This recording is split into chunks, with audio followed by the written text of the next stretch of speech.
Assalamualaikum warahmatullahi wabarakatuh. Jumpa lagi dengan Santri Channel.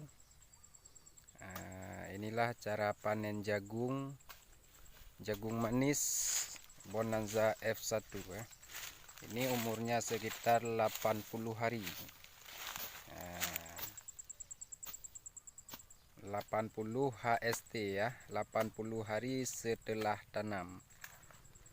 Beginilah guys.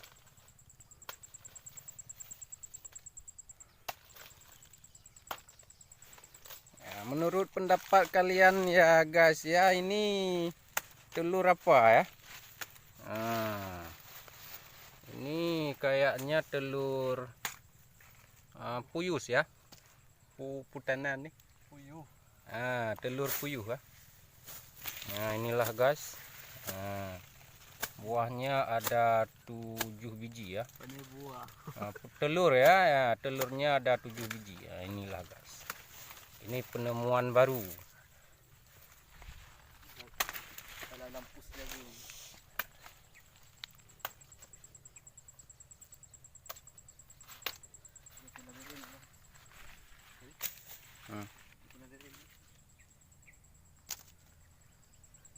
Coba dilihat buahnya.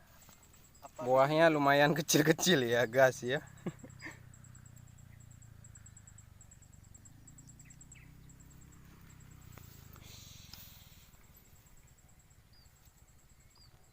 Parah pedang.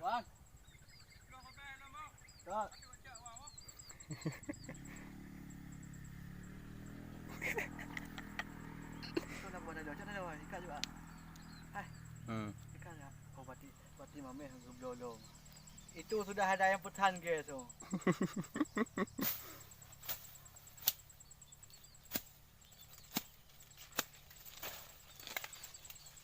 Kaji tu baliknya tu kan. Kaji ujung saya bocor ya. Dua buah.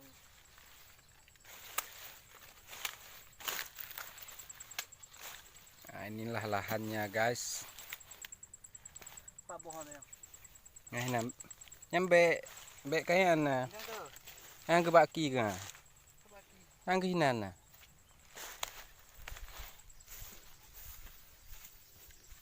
Inilah jagungnya guys.